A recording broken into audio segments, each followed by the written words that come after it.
Et cette semaine, donc en plus de fêter, c'est une belle semaine parce qu'en plus de fêter, bon, tant est qu'on dit que le dimanche commence la semaine, en plus de fêter les mamans, on va également fêter une autre fête ce dimanche, ce jeudi, une fête qui est très importante pour nous les chrétiens, mais que trop souvent, malheureusement, en fait, c'est pas qu'on l'oublie, mais on la fait passer un peu au second plan. Et pourquoi est-ce qu'on fait ça? C'est tout simplement parce qu'elle est coincée, on va dire, entre deux autres fêtes. Elle est bloquée entre deux autres fêtes aussi très importantes, entre deux autres célébrations très importantes. Donc, on vient de passer la Pâque. On a déjà prêché en long et en large sur la Pâque, donc je ne vais pas y revenir. Et à la fin du mois, on aura notre fête de Pentecôte, la célébration de la Pentecôte. Et entre parenthèses, j'en profite pour dire qu'on continue à préparer ardemment notre convention de Pentecôte. Donc, ce sera vraiment quelque chose de merveilleux. Ce sera des moments merveilleux dans la présence de notre Dieu. Donc, je vous invite réellement à ne manquer aucun de ces moments de notre week-end de Pentecôte, du vendredi soir au dimanche soir. Soyez avec nous, suivez avec nous parce que ce sera vraiment merveilleux. Mais entre Pâques, justement, et la Pentecôte, il y a un autre moment qui est très important. Entre la mort et la résurrection de Christ et le don du Saint-Esprit, il s'est passé quelque chose. Il s'est passé des choses importantes qu'on va étudier aujourd'hui. En fait, trop souvent, en fait, la Pâque, elle est tellement importante pour nous, comme j'ai déjà prêché durant le week-end pascal. C'est une fête, c'est un peu la fête nationale des chrétiens, la Pâque. Et donc, c'est tellement important pour nous. Et puis après, on est tellement dans l'attente aussi de vivre la Pentecôte, puisque pour nous, les chrétiens qui vivons selon le Saint-Esprit, qui suivons le Saint-Esprit au jour le jour, et donc qui nous disons, parce qu'on suit le Saint-Esprit au jour le jour, on se dit pentecôtiste, du courant pentecôtiste. Évidemment, la Pentecôte, c'est quelque chose de très important. Et entre ces deux fêtes, il y a l'Ascension. Et c'est aussi en fait très important. C'est aussi un symbole, c'est aussi un message très important que Christ nous a envoyé au travers de son ascension vers le ciel. D'ailleurs, on en parle même dans notre confession de foi. En fait, notre confession de foi, si on la regarde, elle parle en fait de toutes les fêtes, de toutes les célébrations importantes pour les chrétiens. Elle parle de la naissance de Christ, donc de Noël. Elle parle de la mort de Christ, de la résurrection de Christ, donc de la Pâque. Elle parle également de la Pentecôte, donc elle parle du Saint-Esprit. Mais on parle également entre les deux, on dit qu'il est monté au ciel, il s'est assis à la droite de Dieu, le Père Tout-Puissant. Et donc, c'est important parce que la confession de foi, c'est vraiment ce qui résume ce en quoi on croit. Et donc, si on dit que ça résume ce en quoi on croit, ça veut dire que chaque phrase, chaque partie de notre confession de foi, de notre credo, est primordiale pour la vie du chrétien, est primordiale pour notre vie de chrétien. Et donc, c'est important de se rappeler de l'importance de cette partie. Il est monté au ciel et il s'est assis à la droite de Dieu. Donc, en fait, l'importance de l'ascension, la puissance qui est contenue à l'intérieur de ce symbole de l'ascension. Parce que, justement, c'est ce jeudi, donc le jeudi qui vient, qu'on va célébrer cette fête. Et trop souvent, cette fête, on la considère juste comme une courte semaine parce que souvent, il y a le pont et tout. Donc, on se dit, ah, c'est cool, il y a le jeudi et vendredi de congé. Mais il y a quelque chose qui va un peu plus loin que ça. Il y a quelque chose derrière tout ça. Et comme on va célébrer cette fête ce jeudi, j'aimerais bien qu'on étudie un peu plus en détail donc la fête de la montée de Christ au ciel, la fête de l'ascension. Et comme on va le voir d'une certaine manière, cette fête, c'est également la fête de la puissance, du pouvoir et de la gloire de notre Dieu. On va lire un passage dans Marc chapitre 16, versets 15 à 20. Marc 16, à partir du verset 15. Puis il leur dit, « Allez par tout le monde et prêchez la bonne nouvelle à toute la création. Celui qui croira et qui sera baptisé sera sauvé. Mais celui qui ne croira pas sera condamné. Voici les miracles qui accompagneront ceux qui auront cru. En mon nom, ils chasseront les démons, ils parleront de nouvelles langues, ils saisiront des serpents, et s'ils boivent quelques breuvages mortels, ils ne se feront point de mal. Ils imposeront les mains aux malades, et les malades seront guéris. » Le Seigneur, après leur avoir parlé, fut enlevé au ciel, et il s'assit à la droite de Dieu. Et ils s'en allèrent prêcher partout. Le Seigneur travaillait avec eux et confirmait la parole par les miracles qui l'accompagnaient. En fait, ce passage, il nous relate réellement, donc dans Marc, ici, on nous relate l'ascension. On nous relate la manière dont ça s'est passé. D'ailleurs, si vous regardez, en fait, ce sont les derniers versets avant la fin de ce livre de Marc, de l'évangile de Marc. Et donc, on dit que Jésus est sur le trône.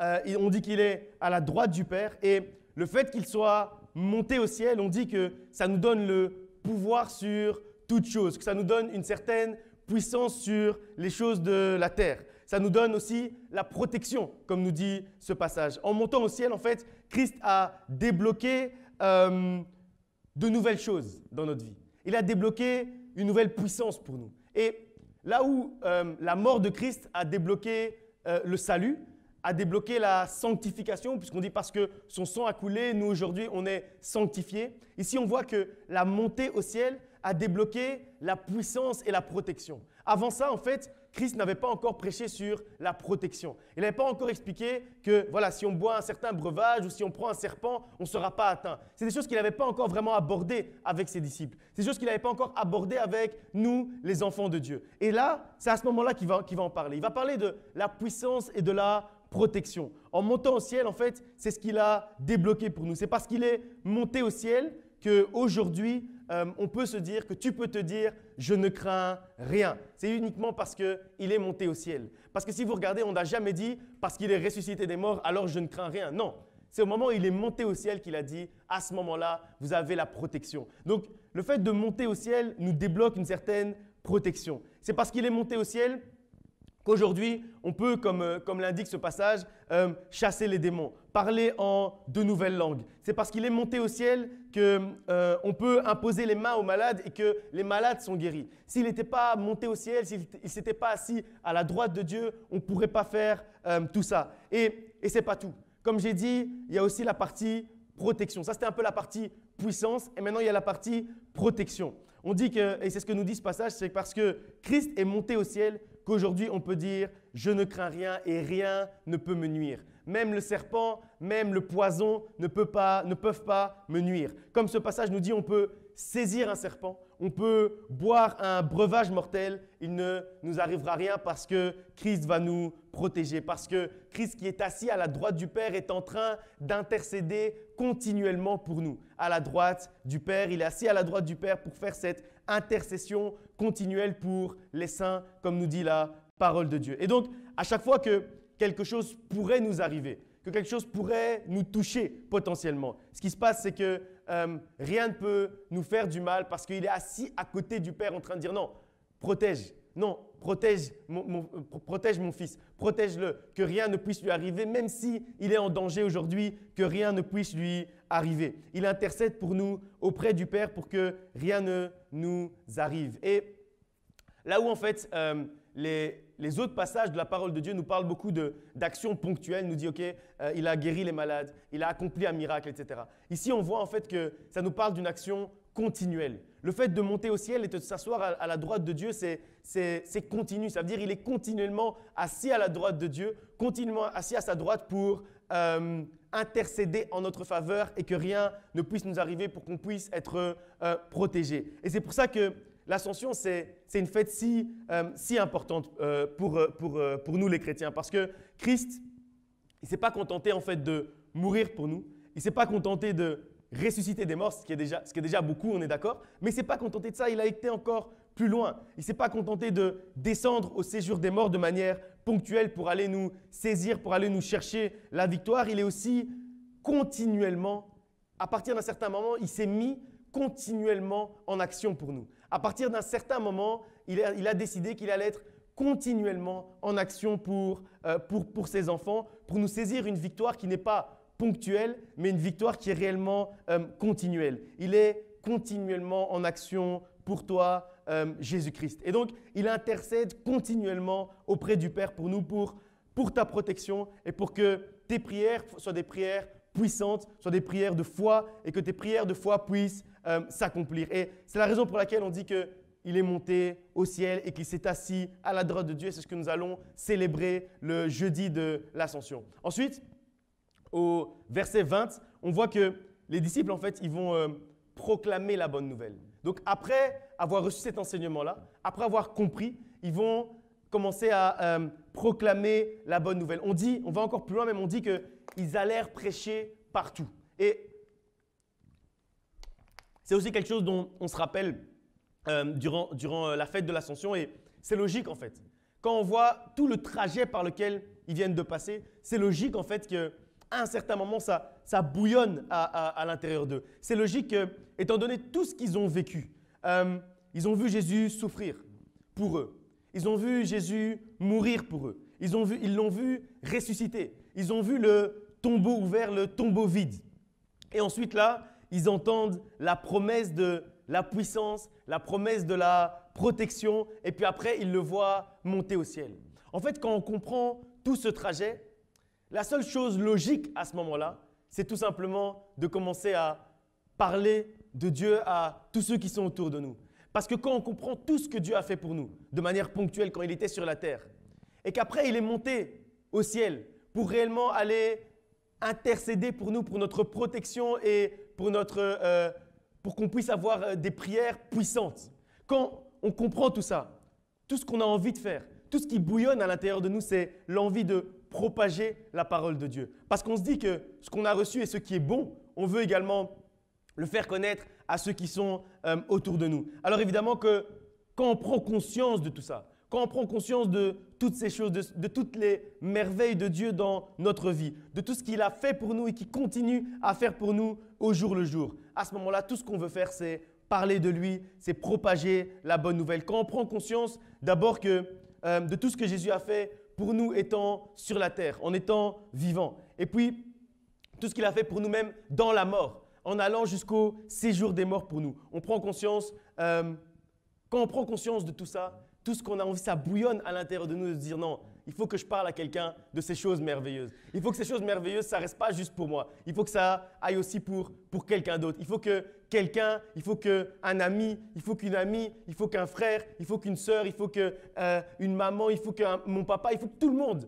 connaisse les merveilles de Dieu, les trésors qui sont contenus dans la vie de Dieu et dans tout ce qu'il fait pour nous au quotidien. C'est-à-dire qu'on prend conscience d'abord de l'importance de la Pâque. On prend conscience de la mort et de la résurrection de Christ. Et puis après, quand on prend conscience de la puissance de l'ascension, Christ qui monte au ciel et qui s'assied à la droite de Dieu pour intercéder pour nous. Qu'on prend conscience que, en fait, Jésus-Christ, tous les jours, chaque jour, du matin au soir, 24 heures sur 24, 7 jours sur 7 et encore plus puisque lui, il travaille de manière intemporelle. Ça veut dire qu'en une journée, il peut intercéder 2000 heures.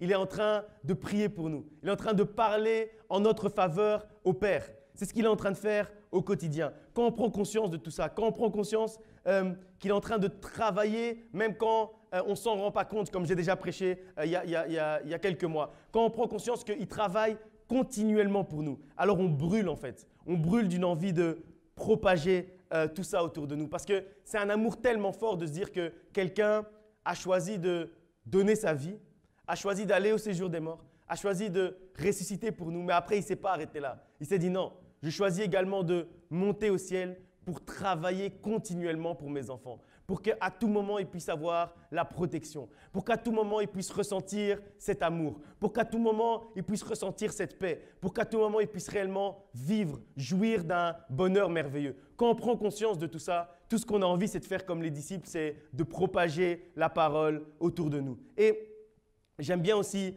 la fin du verset 20, quand on prend conscience de tout ça et qu'on choisit de faire avancer le royaume de Dieu, quand on choisit de réellement faire avancer le ministère, quand on choisit de se consacrer à l'avancement du royaume de Dieu, alors on dit que Christ confirme sa parole, confirme nos paroles par des signes et des miracles qui nous accompagnent au jour le jour. Ça veut dire que quand en fait on choisit de faire le pas de la foi, comme j'ai déjà prêché durant les dernières semaines, à ce moment-là, Dieu va commencer également à agir lui-même aussi. Et ce qu'il va faire, c'est qu'il va accompagner nos paroles par des signes.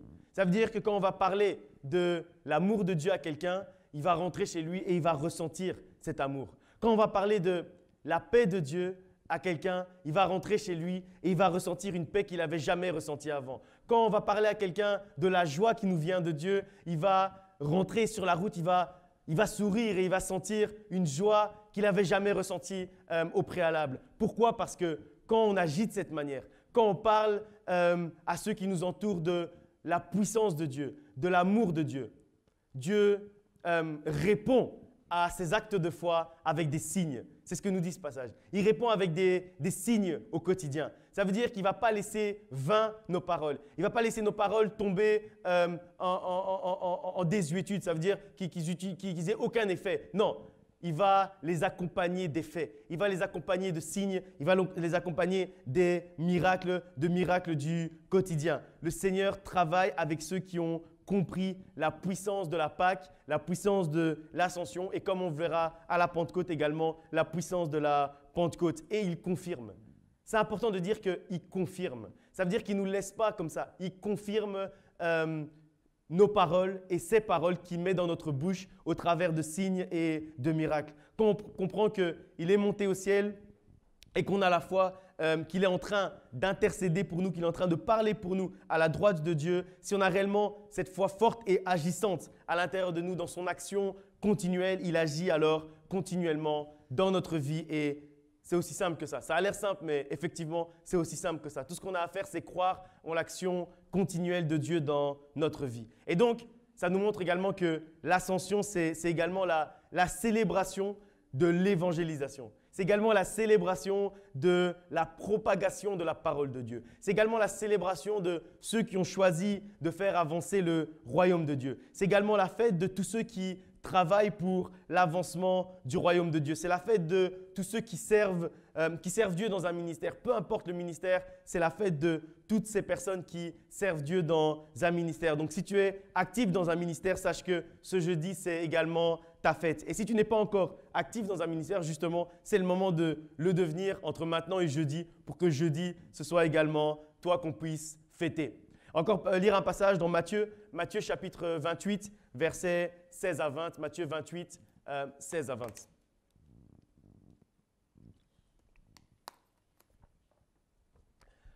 Matthieu 28, à partir du verset 16. Les 11 disciples allèrent en Galilée, sur la montagne que Jésus leur avait désignée. Quand ils le virent, ils se prosternèrent devant lui, mais quelques-uns eurent des doutes.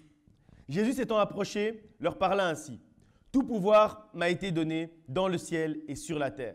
Allez, faites de toutes les nations des disciples, les baptisant au nom du Père, du Fils et du Saint-Esprit, et enseignez-leur à observer tout ce que je vous ai prescrit. Et voici, je suis avec vous tous les jours jusqu'à la fin du monde. » D'abord, la fin du passage, au verset 20, on nous rappelle un peu la continuité. C'est pour ça qu'il dit qu'il monte au ciel, mais il est avec nous tous les jours jusqu'à la fin du monde. Il est avec nous tous les jours. Ça veut dire qu'il est avec nous continuellement à tout moment. Et c'est ça la beauté de l'ascension, la beauté du fait qu'il soit monté au ciel. En fait, c'est la beauté d'être monté au ciel, mais que cette montée au ciel, de manière assez paradoxale, ça lui permet d'être avec nous continuellement, tous les jours, jusqu'à la fin du monde. Et quand on y réfléchit, c'est paradoxal, mais c'est également logique. Pourquoi? Parce que tant qu'il est sur la terre, tant qu'il a une enveloppe corporelle, il peut être qu'à Jérusalem, ou à Rome, ou à Nazareth, ou à Bethléem, ou à Béthanie, mais il ne peut pas être en même temps à Paris et à Madrid. Ce n'est pas possible. Alors qu'à partir du moment où il monte au ciel, il entre dans la gloire du Père, il s'assied à la droite de Dieu et à ce moment-là, ça lui permet en fait de devenir omniprésent. En fait, c'est comme si jusqu'à sa montée au ciel, jusqu'à l'ascension, il n'était pas encore vraiment omniprésent. Mais au moment où Jésus-Christ va devenir omniprésent, c'est au moment où il va monter au ciel. Et c'est pour ça qu'il conclut ici au verset 20 en disant « Je suis avec vous tous les jours jusqu'à la fin du monde ».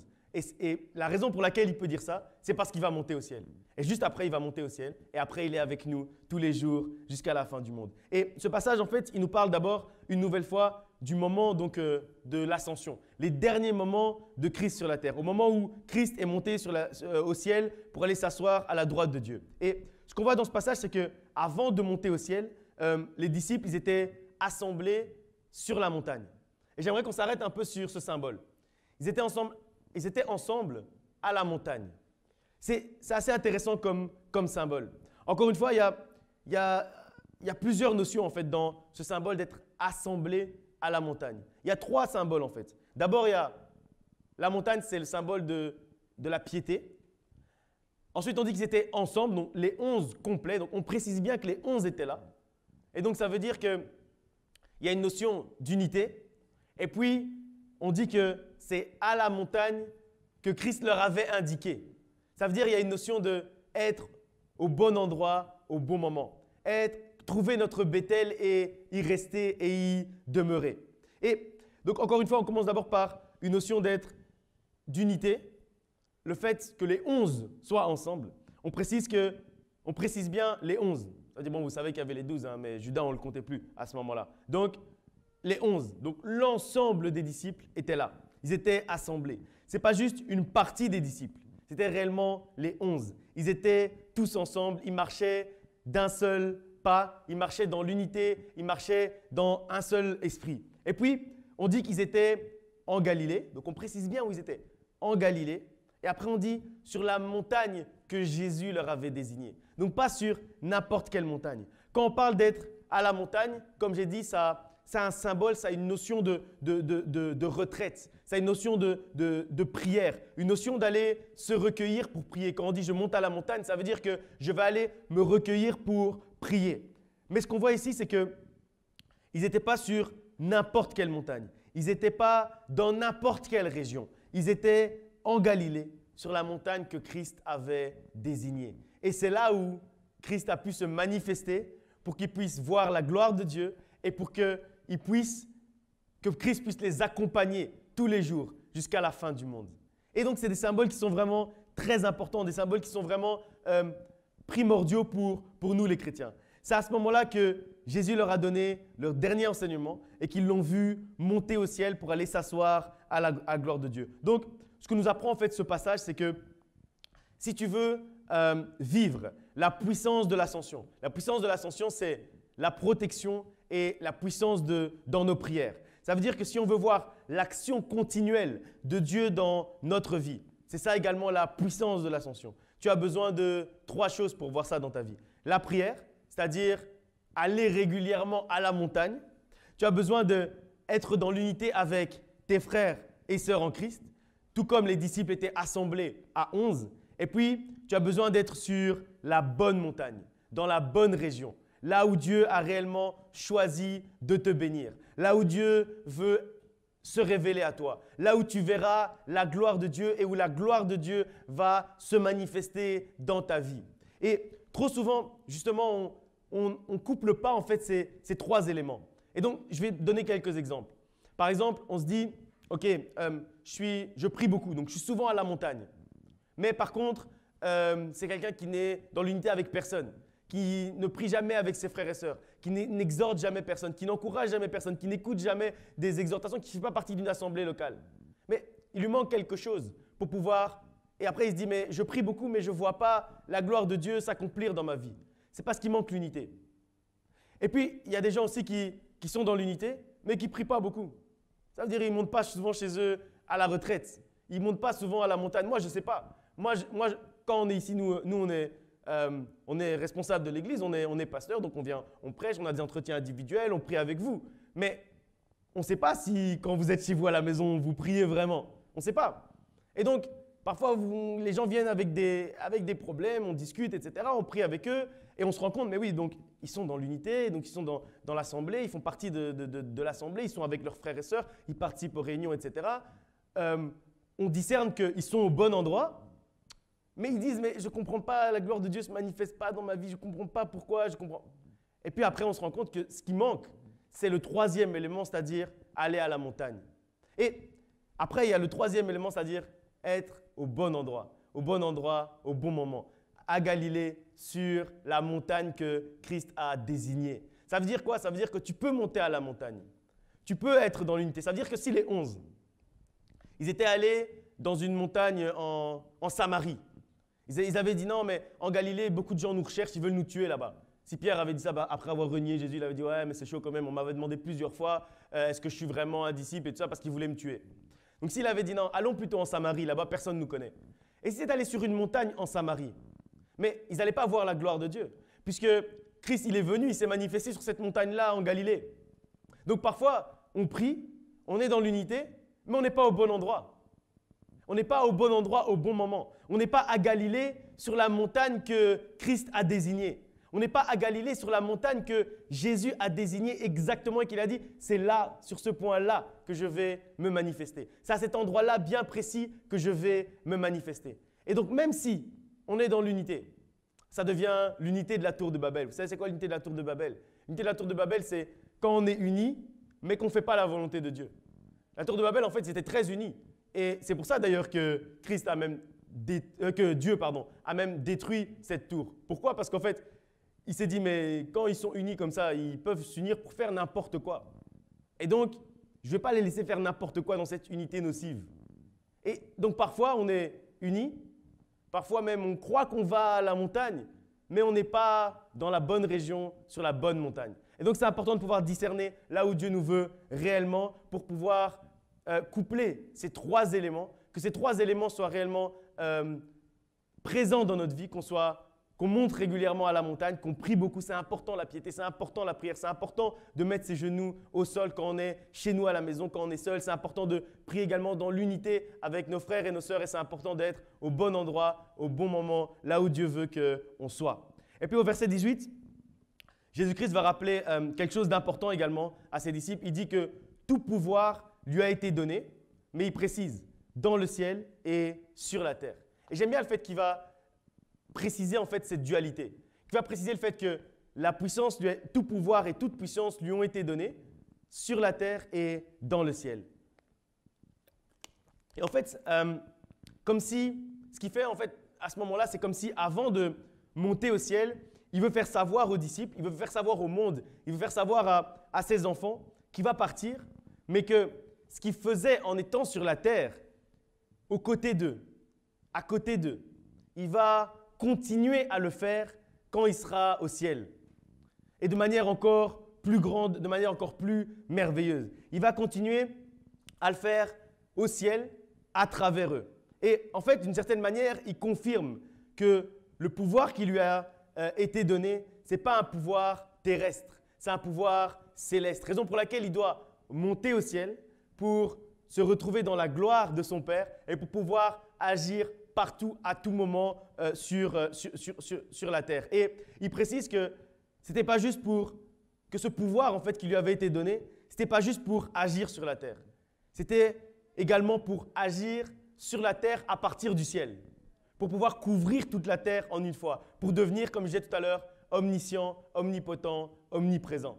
Pour devenir omniprésent, il fallait qu'il monte au ciel. Il fallait que son pouvoir redevienne le pouvoir céleste, justement. Il fallait qu'il puisse expliquer que non, le pouvoir qui m'a été donné, ce n'est pas un pouvoir pour la terre. C'est un pouvoir pour le ciel également. Ça veut dire que tout ce que tu lis dans la Bible, que Christ a fait, dans la Bible, la multiplication des pains, la guérison des malades, les aveugles qui recouvrent la vue, les sourds qui entendent, le salut des âmes, tout ce que tu as lu ou entendu que Christ a pu faire de son vivant sur la terre, de son passage sur la terre. En fait, quand il dit que tout pouvoir lui a été donné sur la terre et dans le ciel, c'est pour préciser qu'en fait que tout ça, tout ce qu'il a fait sur la terre, il va continuer à le faire à partir du ciel. Il va continuer à le faire à partir du ciel pour ceux qui sont restés sur la terre. Et c'est la raison pour laquelle en fait, il précise ça aux disciples, c'est la raison pour laquelle il donne cet enseignement aux disciples à ce moment-là. Ça veut dire que tout ce qu'on lit dans la parole de Dieu aujourd'hui, en 2021, Christ continue à le faire de manière régulière et de manière encore plus puissante parce que maintenant il est devenu également omniprésent. Il peut être partout en même temps, à tout moment. Et donc, il continue à agir de manière continuelle. Il ne s'est pas arrêté. Au moment où il a quitté la terre, c'est pour ça qu'il précise à ce moment-là, il leur précise, au fait, tout pouvoir m'a été donné sur la terre et dans le ciel. Donc là, au moment où je vais monter au ciel, sachez que le pouvoir que j'avais sur la terre, je continue à l'avoir aussi au ciel pour vous. Parce que tout pouvoir m'a été donné sur la terre, mais également dans le ciel. Et donc l'ascension, c'est aussi en fait la confirmation de l'omnipotence, c'est-à-dire d'une puissance, d'une toute puissance pardon, de Christ et de Dieu. Et donc on fête aussi le pouvoir et la toute puissance de Christ dans notre vie, que Christ peut tout faire en fait. Tout ce qu'on lui demande avec foi, il est capable de le faire. Le pouvoir qu'il a d'agir puissamment dans notre vie, c'est ce qu'on va fêter également ce jeudi. On va aller encore un passage dans Actes, le dernier passage pour aujourd'hui, Actes chapitre 1, versets 1 à 14. Acte 1, 1 à 14.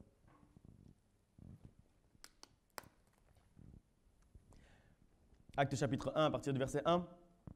Théophile, j'ai parlé dans mon premier livre de tout ce que Jésus a commencé de faire et d'enseigner dès le commencement, jusqu'au jour où il fut enlevé au ciel, après avoir donné ses ordres par le Saint-Esprit aux apôtres qu'il avait choisis. Après qu'il eut souffert, il leur apparut vivant et leur en donna plusieurs preuves, se montrant à eux pendant 40 jours et parlant de choses qui concernent le royaume de Dieu. Comme il se trouvait avec eux, il leur recommande de ne pas s'éloigner de Jérusalem, mais d'attendre ce que le Père avait promis, ce que je vous ai annoncé, leur dit-il. Car Jean a baptisé d'eau, mais vous, dans peu de jours, vous serez baptisés du Saint-Esprit. Alors les apôtres réunis lui demandèrent, « Seigneur, est-ce en ce temps-là que tu rétabliras le royaume d'Israël ?» Il leur répondit, « Ce n'est pas à vous de connaître les temps ou les moments que le Père a fixés de sa propre autorité. Mais vous recevrez une puissance, le Saint-Esprit, survenant sur vous, et vous serez mes témoins à Jérusalem, dans toute la Judée, dans la Samarie et jusqu'aux extrémités de la terre. » Après avoir dit cela, il fut élevé pendant qu'il regardait, et une nuée le déroba à leurs yeux.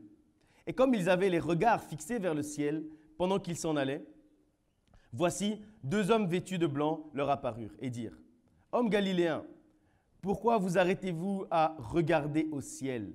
Ce Jésus qui a été enlevé au ciel du milieu de vous viendra de la même manière que vous l'avez vu allant au ciel. » Alors ils retournèrent à Jérusalem, de la montagne appelée des Oliviers, qui est près de Jérusalem, à la distance d'un chemin de sabbat.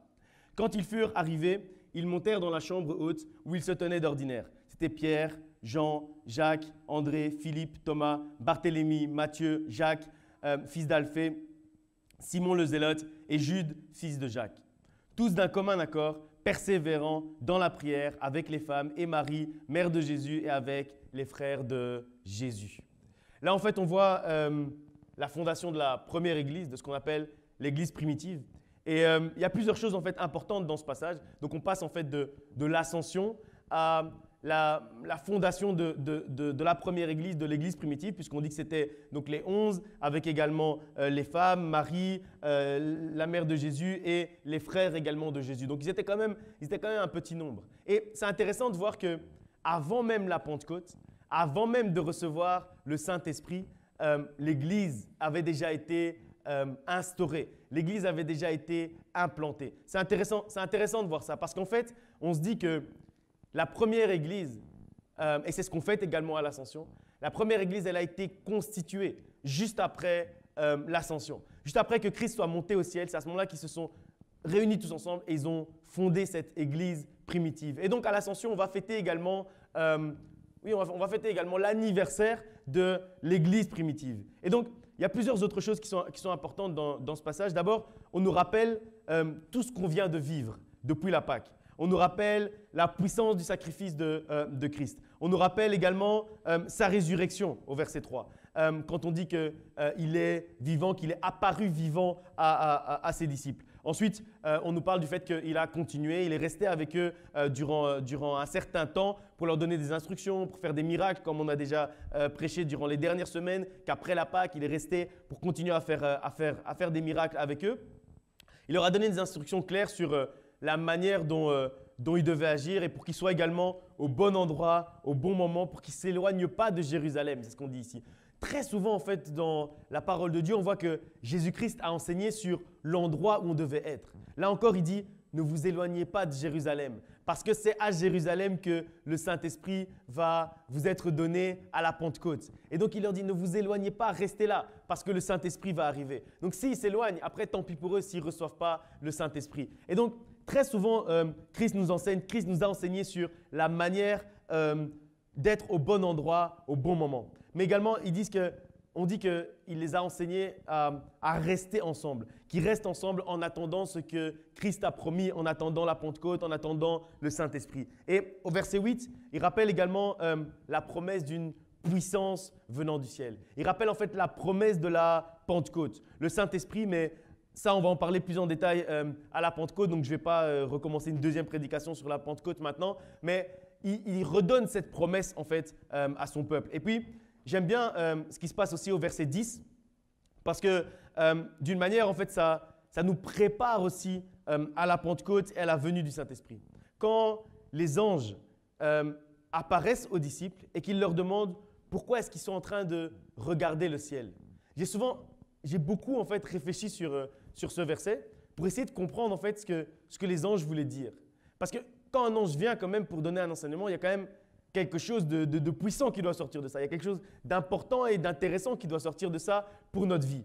Et quand on lit le verset 10, on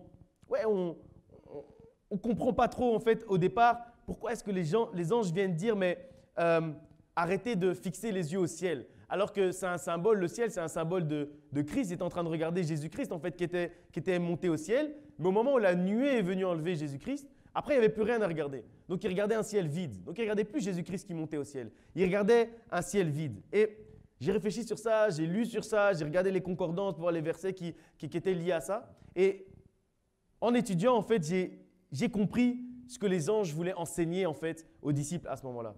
En fait, ils voulaient leur enseigner que parfois, on regarde au loin, comme les disciples étaient en train de regarder au ciel, alors que Christ n'est pas loin. Il est à nos côtés. Il est en nous et nous sommes en lui. Et donc, ce que les anges voulaient dire, c'est qu'au moment où Christ monte au ciel et que la nuée vient l'enlever, ça ne sert plus à rien de regarder le ciel pour le trouver, puisqu'au moment où il n'est plus physiquement là, il devient spirituellement là, mais continuellement, et il est encore plus proche de nous. Donc, ils sont en train d'expliquer aux disciples que vous êtes en train de le chercher loin dans le ciel, alors qu'en fait, il est là, juste à côté de vous. Parce que le fait de monter au ciel lui permet de devenir omniprésent. Là où avant, il était présent ponctuellement, le fait de monter au ciel le rend omniprésent continuellement. Et donc, c'est pour ça que les anges disent, non, arrêtez de regarder au ciel, de le chercher là-bas au loin. En fait, il est là. Il est là à côté de vous. Il est là dans votre cœur. Il est là dans votre esprit. Il est là dans votre âme. Il est là. Il vous environne. Et vous, vous êtes en lui et lui, il est en vous. Et donc, c'est pour ça que les anges viennent et disent « Non, arrêtez de regarder au ciel. Concentrez-vous autour de vous. Parce qu'il est là autour de vous. Et si vous l'invoquez, si vous le priez, il va vous répondre. Vous n'avez pas besoin de regarder le ciel pour voir Christ. Tout ce dont vous avez besoin pour voir Christ, c'est juste de le prier. C'est juste de l'invoquer et il va se montrer à vous. Et c'est ça en fait que l'enseignement des anges, c'est ça à ce moment-là. C'est de dire non, pas besoin de regarder le ciel. Invoquez-le et il va vous répondre. Invoquez-le et vous allez le voir et il va vous apparaître.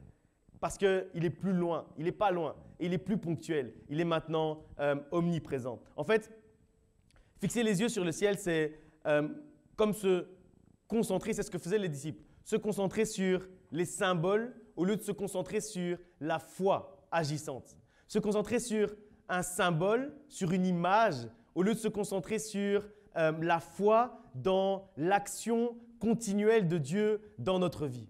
Se concentrer sur une image, au lieu de se concentrer sur le fait que Dieu, Christ, est omniprésent, omnipotent, omniscient. C'est-à-dire qu'il est tout le temps avec nous et qu'il est capable de tout faire. C'est croire en fait qu'il faut prendre une croix en bois dans sa main pour commencer à prier. C'est ce qu'ont fait en fait les disciples à ce moment-là. C'est en fixant le ciel alors que la nuée était déjà venue enlever Christ, c'est comme s'ils n'avaient pas compris ce qu'on a lu tout à l'heure. Parce que juste avant de monter, il faut se rappeler que quelques secondes avant de monter au ciel, il dit « Je suis avec vous jusqu'à la fin du monde ». Et puis il monte au ciel.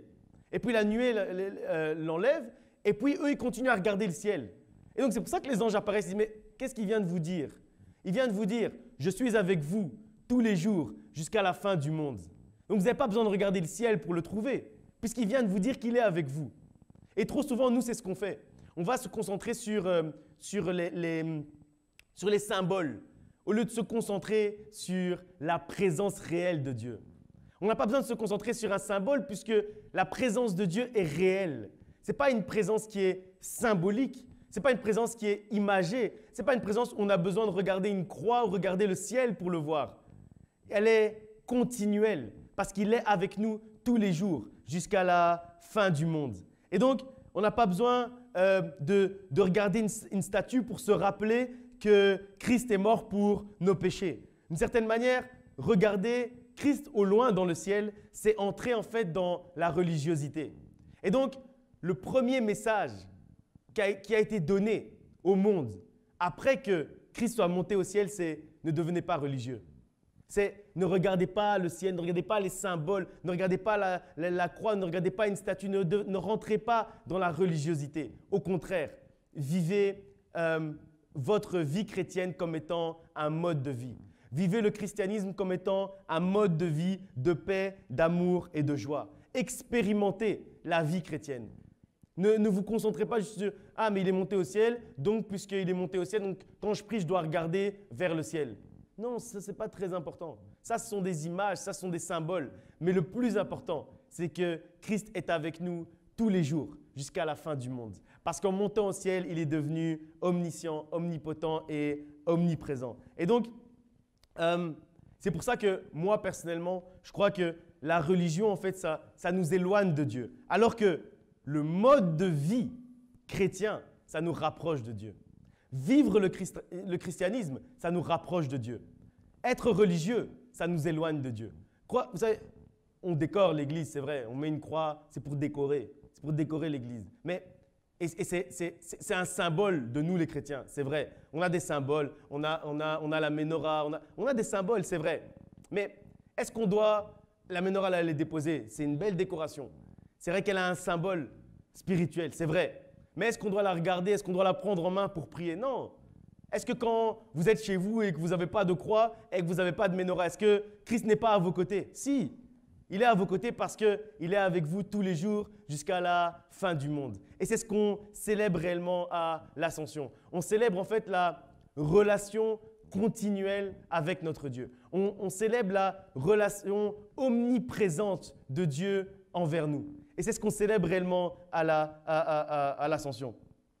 D'une certaine manière, en fait, on ne doit pas rentrer dans la religiosité. Et c'est réellement ce message que les anges sont venus donner aux disciples après que Christ soit monté au ciel. Et je crois vraiment qu'on doit faire attention à ça parce que c'est humain après. C'est humain de vouloir se concentrer sur ce qu'on voit. C'est humain de vouloir se concentrer sur des symboles, sur des croix, des statues, des trucs, parce qu'on le voit. Et donc, c'est humain. Mais on doit être vigilant pour ne pas tomber dans ce piège de la religiosité. Et donc, mon message de conclusion pour toi aujourd'hui, c'est que si tu veux être proche de ton Dieu et expérimenter son action continuelle, tu ne dois pas regarder au loin dans le ciel, mais tu dois regarder juste à tes côtés. Tu dois regarder juste dans ton cœur. Tu dois regarder juste dans ton esprit. Tu dois regarder juste à côté de toi. Tu dois regarder là où tu es parce que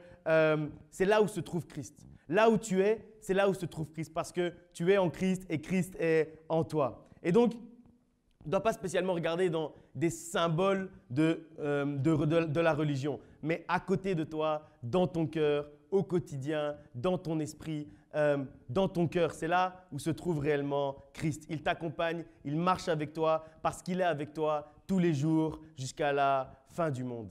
Et c'est ce que les anges sont venus enseigner aux disciples quand ils leur ont demandé « Pourquoi est-ce que vous êtes en train de regarder au ciel ?» Il n'y a aucune raison de regarder au ciel. Il n'y a aucune raison de regarder toutes ces images. Il n'y a aucune raison de regarder tous ces symboles. Si vous priez, vous allez voir que Christ va apparaître devant vous. Vous allez voir que Christ va se révéler à vous. Vous allez voir que Christ va vous répondre sans même que vous ayez à regarder vers le ciel. Donc continuez à vivre à marcher avec lui d'un cœur sincère et il marchera à vos côtés. Et au verset 14, le verset 14 se termine en disant que les disciples, ils persévéraient d'un commun accord dans la prière. Encore une fois, la persévérance dans la prière, la persévérance dans l'unité du corps de Christ. Donc, si on résume un peu tout ce qu'on a dit durant cette prédication, on a parlé de la puissance de l'ascension, la puissance du fait que Christ soit monté au ciel et se soit assis à la droite de Dieu. On a dit qu'en montant au ciel, Christ a débloqué la puissance pour nous. Et on a dit également qu'il a débloqué la protection. C'est la deuxième chose. C'est la deuxième chose importante dans l'ascension. On a dit qu'il s'est assis à la droite de Dieu pour une raison bien précise. C'est pour intercéder et pour agir continuellement en notre faveur, pour agir continuellement pour nous. On a dit, quatrième chose, que l'ascension, c'est également un rappel de la manière dont les disciples ont proclamé la parole de Dieu et dont nous aussi, on doit proclamer la parole de Dieu. Et donc, c'est un rappel de l'importance du service, de l'importance du ministère, de l'importance de servir Dieu. Et puis, dans Marc 16, on a lu que Dieu confirmait le ministère des disciples par des signes et par des miracles. Et c'est ce qu'il fait également dans la vie de ceux qui vivent une foi agissante, dans la vie de ceux qui choisissent de vivre non pas de manière religieuse, mais avec une foi ferme, agissante, de vivre dans l'amour, dans la paix, dans la joie que nous réserve notre Dieu. Et puis, on a vu que pour expérimenter l'action continuelle de Dieu dans notre vie et la puissance de l'ascension, on a besoin de la prière, de l'unité, d'être sur la montagne que Dieu a désignée, d'être à l'endroit où Dieu veut qu'on soit et surtout de ne pas être religieux, mais de vivre le christianisme réel, agissant au jour le jour, un christianisme d'amour, de paix, de joie. On va se lever, on va prier, que Dieu vous bénisse.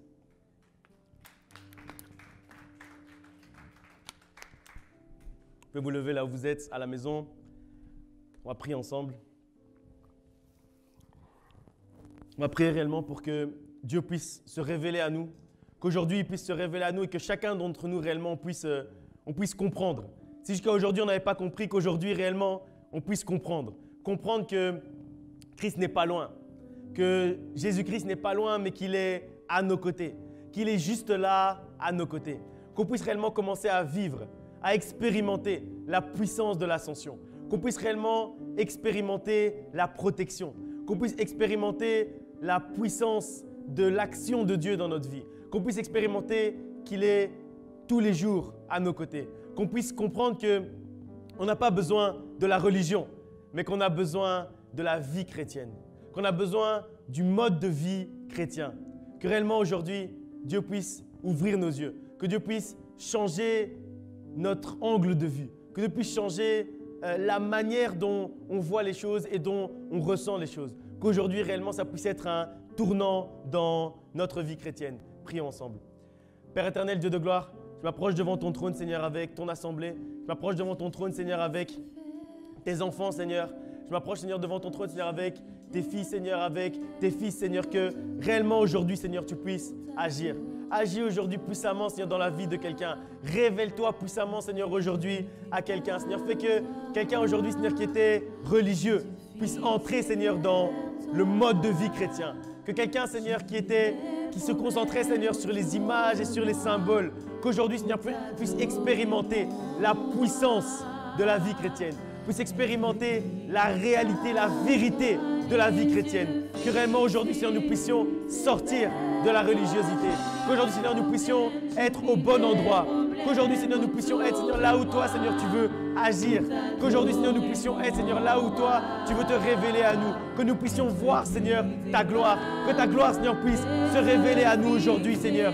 Fais qu'aujourd'hui, Seigneur, notre vie ne soit plus jamais la même. Fais qu'aujourd'hui, Seigneur, nous puissions changer. Seigneur, change, Seigneur, quelqu'un. Change, Seigneur, un frère, Seigneur. Change, Seigneur, une sœur. Que réellement, Seigneur, aujourd'hui, quelqu'un, Seigneur, puisse encore s'approcher de toi. Qu'aujourd'hui, Seigneur, quelqu'un, Seigneur, puisse venir, Seigneur, à tes pieds, Seigneur, et se recueillir vers toi, Seigneur.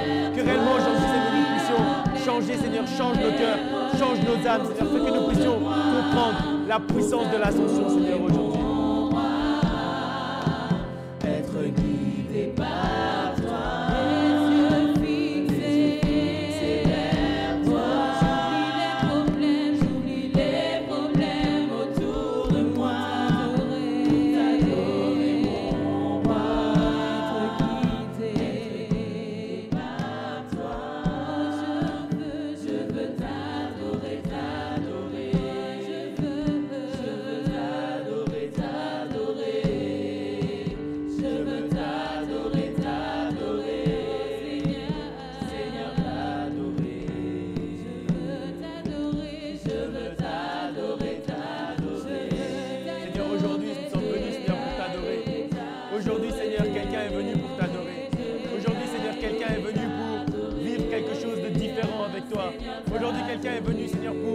resserrer les liens. Aujourd'hui, Seigneur, quelqu'un est venu dans ta maison pour repartir à zéro. Aujourd'hui, quelqu'un est venu dans ta maison, Seigneur, pour t'adorer. Je veux t'adorer, t'adorer. Seigneur, t'adorer. Les yeux fixés vers toi. J'oublie mes problèmes autour de moi pour t'adorer, mon roi. Être guidé par toi. Les yeux fixés vers toi. J'oublie les problèmes autour de moi pour t'adorer, mon roi. Être guidé par toi. Je veux t'adorer, t'adorer. Je veux t'adorer, t'adorer. Je veux t'adorer, t'adorer. Seigneur, t'adorer. Je veux t'adorer, t'adorer. Nous sommes venus aujourd'hui, Seigneur, pour t'adorer. Nous sommes venus aujourd'hui, Seigneur, pour voir ta face.